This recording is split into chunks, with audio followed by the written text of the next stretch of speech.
Welcome to part 3 of a special 8-part series on mall security. Please keep in mind that when we talk about mall security, we may be talking about any retail property where a security force needs to provide security for the common area. The watchword for patrol operations is to see and be seen. A patrol officer who is in the property has the effect of deterring criminal activity. His objectives are, number one, to provide for the safety of persons.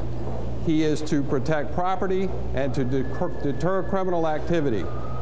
He also is to report any condition that he might observe that would be detrimental to the property or to the persons on the property.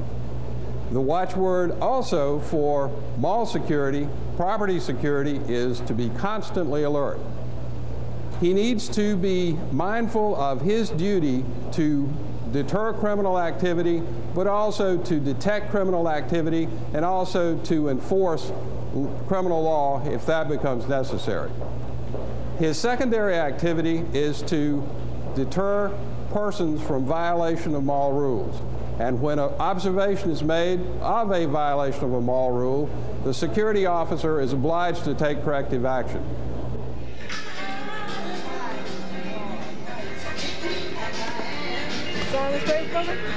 You must keep in mind that an individual who fails to take appropriate action when that action should have been apparent to him can be subject to disciplinary activity.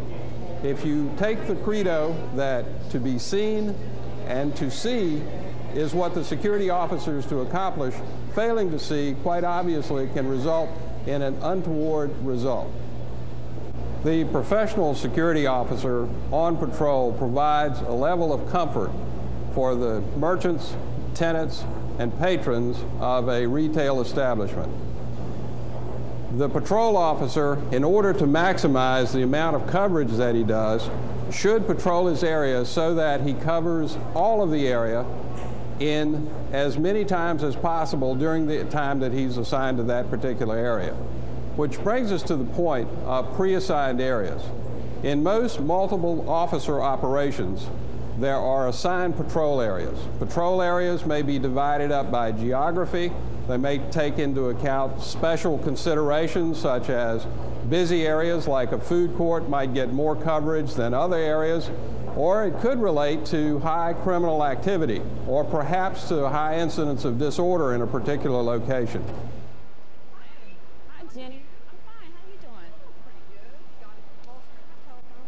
When a patrol officer is assigned to a particular area, he should take care to stay within that assigned area. Remember, the concept of teamwork requires that officers obey the rules first of all. And being assigned to an area indicates that the officer should remain in that area. The concept of teamwork requires that each officer does his part in a patrol plan. While the officer is in his area, he should maximize the amount of time that he is available to be summoned if necessary, if there's a problem, and also so that he may be seen by a maximum number of people. Being visible sometimes relates also to the demeanor of the officer. How well does he carry himself? How professional is he in his appearance? Does he look like someone who is capable of responding to an incident if it becomes necessary? At certain points in time, it may be necessary that he be assigned to a fixed point. For example, if there were a special activity involving a number of people, then he might need to be in a particular place for crowd coverage. Tell you what, we're going to get the trip to LA away this afternoon at 3 o'clock, so keep listening. And then the Mariah Carey trip we're going to do on Monday morning. So keep listening for that too, okay? Thanks for coming. Nice meeting you. Nice to meet you too. We're doing our roll by. This is kind of like a good time for us to, do PR for our mall, and most of these people coming in are our patrons and listeners to this local radio station. And to most of these people, it's sometimes a good feeling for them to see us rolling around, make sure they're all right, and sometimes they like a little high and wave here and there. you know, I'm pretty sure they feel appreciated that the mall itself lets the radio station do events like these. And we just roll up and down, make sure nothing's going on. If he is solely responsible for that event as well as his area, he should plan his schedule so that perhaps he can leave that area for some period of time to give some coverage to his area. If you have the luxury of enough people so that that's not necessary, an additional officer would perhaps be assigned to that area to expand the coverage. Again, the idea being to expand and maximize coverage. Usually, in patrol operations, it is necessary that the officer confine himself to the common area. The internal enforcement of store rules and regulations in most arrangements is left to the store as individuals. So the officer needs to confine himself to the outside, confine himself to maximize his visibility. Unfortunately, sometimes there is a tendency to go into the interior spaces quite frequently for purposes of visiting. Please keep in mind that the patrol officer's function is not to visit. The patrol officer's function is to maximize his visibility. And to do so, he must be constantly alert, constantly moving, and professional in his appearance. Hey guys, how's it going? I'm gonna have to ask that you don't hang on the rails. If you want to rest, you know, there's a bench, or you know, you need to do some shopping. All right? I did. All right, thanks guys. Appreciate it. Security officers patrol inside of malls, inside of spaces, and they also patrol the exterior of spaces. Ordinarily, interior patrol is performed by foot, and exterior patrol ordinarily involves the use of some kind of vehicle. Most mall security vehicles are equipped with flashing lights. There are a lot of theories about how best to use flashing lights. One plan would involve the use of flashing lights at nighttime to maximize visibility and not using them during the daytime to avoid confusion. For some, all use of flashing lights at all times is a better scenario. That is up to the individual procedure of each property. However, it is known that flashing lights do in fact contribute greatly to the visibility of patrolling exterior officers. Sometimes, if the officer needs to be secretive in order to accomplish a security objective, the use of the lights might be considered to be eliminated. At all times, vehicles should be operated exclusively with regard to the procedure prescribed by the property, to state law, and to local ordinance, and especially keeping in mind that safety is paramount. When an officer has occasion to exit his vehicle other than for a very brief period when the vehicle is in his sight, it should be locked. Locking the vehicle prevents a lot of activity that would be undesirable. There was an instance, for example, in which a child entered an unlocked security vehicle, actually moved the vehicle for a short distance before that individual was discovered by the officer. That is not something that a security officer wants to have happen.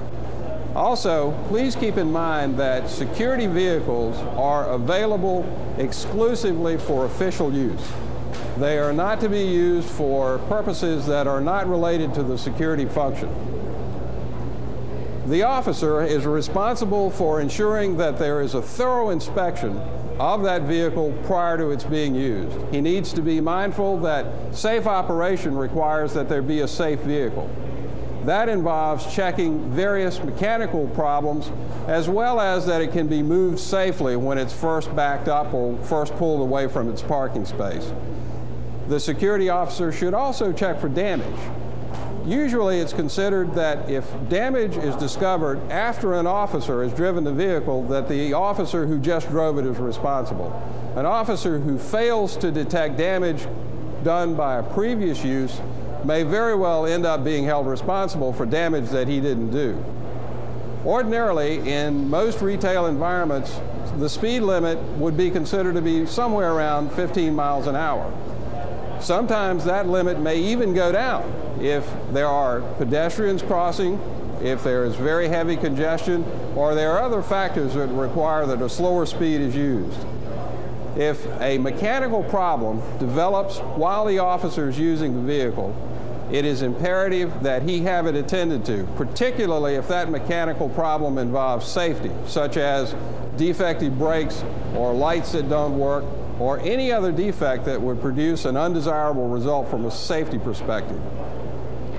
Finally, please keep in mind that the safe operation of a vehicle is primarily the function of a thinking driver. You should think about what you're doing, operate safely. Remember, just as failing to detect a situation that should have been detected can be considered to be a disciplinary matter, so can the unsafe, unreasonable operation of a security vehicle.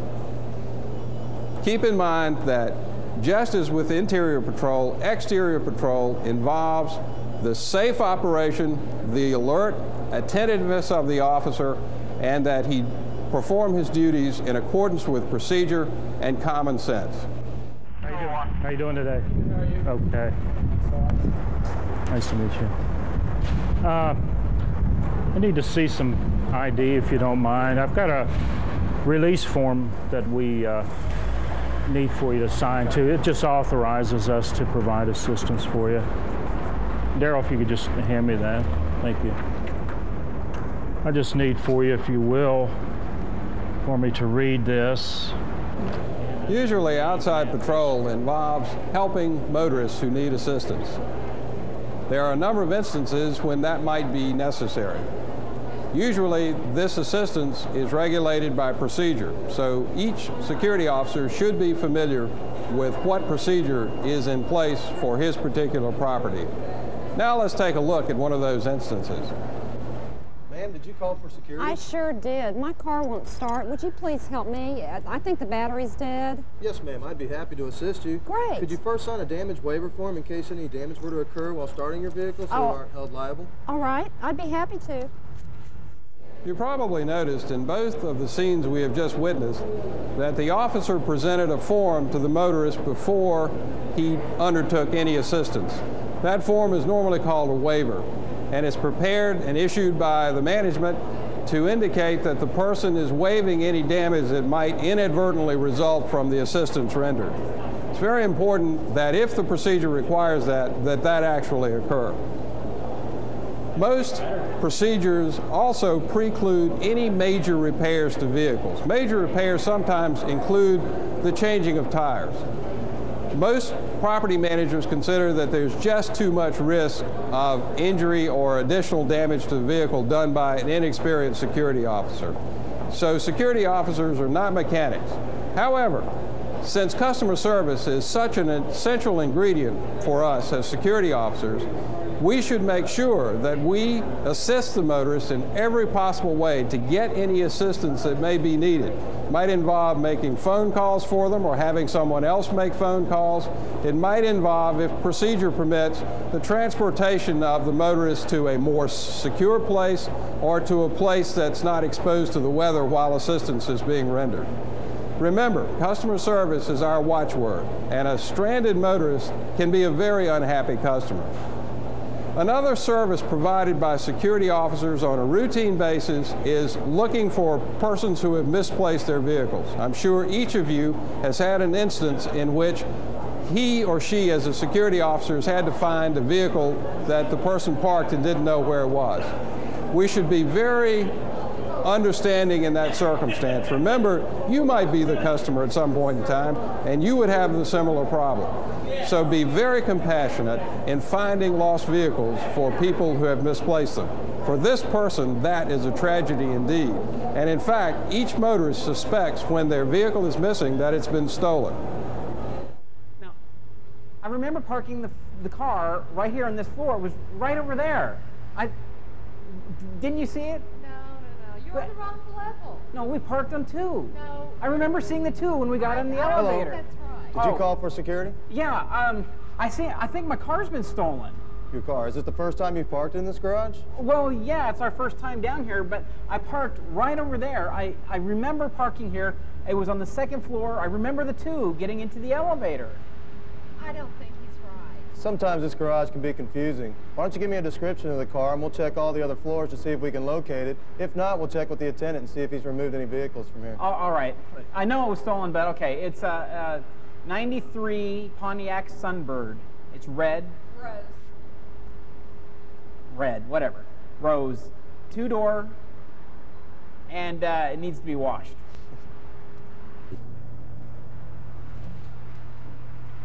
I know we didn't park on the third floor. We parked on the third floor. Is this your car, folks? Yeah. That's our car. I'm sure glad we were able to locate it. It happens quite often that the customer goes in and starts shopping and his mind will wander away from where he parked his car last. Well, I'm sorry to cause you all this trouble. No problem at all. No, we'll find him. We'll find him. We always find our kids. What's he wearing? She's not a child. How old is she? 14. She's 14 years old? With a littler child. An all too frequent event in the professional life of every security officer is when children become separated from their parents. Every effort must be made to reunite the child with their parents. It must be appreciated by the security officer that this is an event that produces great anxiety for the parent as well as for the child. It could happen in a mall, it can happen in a strip center, it can happen on your property. Now let's take a look at this scene. Excuse me, what are you doing? I'm just sitting right here. Sitting right here? Your parents' house? Mm-hmm. Yes. Yes. My name is Wayne. I'm head of security. And what's yours? Andrew. Andrew. Could you tell me what the description, what they have on? Mom has a white shirt with blue pants and I can't remember the other ones. I can't remember my dad's one, but that's what I can say. Do you remember the last place where you was? I was just right here. Right here? Mm-hmm. Okay. Can you come with me?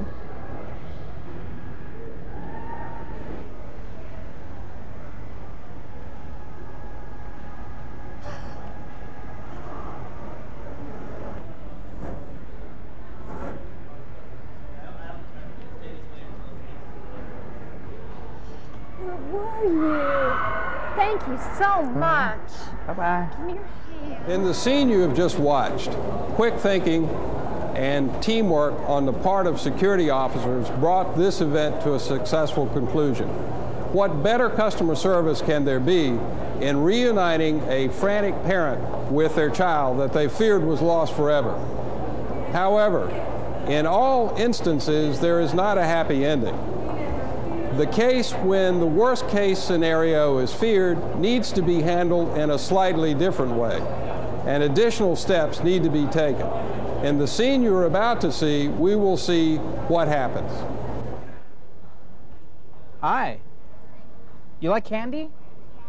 Yeah, I do too. That sure does look good, huh? Hey, what's your name? Andrew. Andrew? That's a great name. Hey, Andrew, I know where I can get a whole bunch of candy. You want to come with me? But my mom is over there. Oh, don't worry. She won't mind. I'll tell her that you're going with me to get some candy. Okay? Let's go get some candy. I've got a whole bunch of candy out in my car. Miss Smith, I'm sorry we can't find your son. We searched the building from top to bottom. We're gonna have to call the police to see if we can get them to find your son. If that happens or is suspected to have happened, the police need to be immediately brought in. Every resource that is available to security and to the police need to be applied to find that child. In any instance when a child is missing, the first thing that should be done is that a description of the child, if available, should be broadcast to other security officers. The description broadcast should be as specific and detailed as possible. Children of a particular age sometimes appear the same to adults, so any specificity that can be provided enhances the chances that security officers will apprehend this child. It should not be overlooked that there are other employees in the mall who can also assist with this task. Non-security employees, also equipped with radios, could very well be enlisted to assist with locating the lost child. You would be probably not surprised at how eager people are to assist in a case of this kind. If procedures allow and the property is equipped with a loudspeaker system, quite frequently a broadcast can be made that will serve to reunite the parent and the child. This is particularly useful if you have the child but the parent is missing. In every instance when a child is missing, it cannot be overemphasized that every resource available needs to be brought to bear to locate that child. In every instance when a child is missing, we can never afford to overlook the possibility that the worst has happened. First will be Lacole, phonetics, Lincoln Adam, Charles Ocean, Lincoln Edward, third name. In the situation when security officers find children separated from their parents, the child should be taken into the custody of the security officer. The security officer should make provision that the child is never left alone and again unattended. It is necessary that the security officer reassure the child that their parent will be found. But if a security officer once has possession of the child and then allows it to go out of his sight or out of the sight of someone who is competent and responsible and known to the security officer, preferably another mall employee who is designated by management to perform that task, then the responsibility becomes evidently and obviously that of the security officer. Excuse me, I wonder if you could tell me where a department store is that might carry ladies' handbags? Yes, ma'am. Penny's, if you go up the escalator and then go around on the first level to the end of the hallway. Okay, great. Thank you very much. It's a sure bet that the security officer on patrol is sized up by those who see him. His competence is reflected in how he looks, how he appears to people. If he looks sharp, people assume that he knows what he's doing. So his professional competence to the people who never have contact with him is reflected by how well he appears to them. A security officer's professional conduct is reflected also by how well he maintains his equipment. Before he goes on patrol, he should be sure that every piece of his equipment is functioning correctly. He should check his radio to be sure that it is capable of communication if an emergency arises and in routine matters. A security officer on patrol is usually more effective if, after a brief period of time, usually a couple of hours or so, his area assignment is rotated. Area rotation allows him to become more familiar with different areas of the property. It also allows him to rest from whatever problems he was having in the situation he just came from. Area rotation is a function of management. If you feel that you would do better with rotation, then perhaps you should mention it to your supervisor. Remember that frequent radio checks are an essential to safety for the security officer, especially when there is little traffic volume ordinarily. This assures that the officer's equipment is functioning. It also allows other officers to be sure that he is okay. The security officer on patrol usually is the person who responds to all requests for assistance from patrons, from merchants, from motorists, or for anyone on the property who needs help. Patrol activity is tied closely to the ability of security officers to respond when they're needed. Remember that a security officer on patrol is seen, but a security officer on patrol must also see. Security officer on patrol is responsible for seeing violations of law, violations of rules, or violations of safety practices or conditions that would warrant some attention from persons who can rectify a safety problem. These are all responsibilities of the security officer. Usually, a security officer who fails to follow that, as we mentioned before, is subject to disciplinary action. Patrolling is work. Patrolling is not just what you do when you're not on a call. Patrolling is being alert, being professional, being seen, and seeing.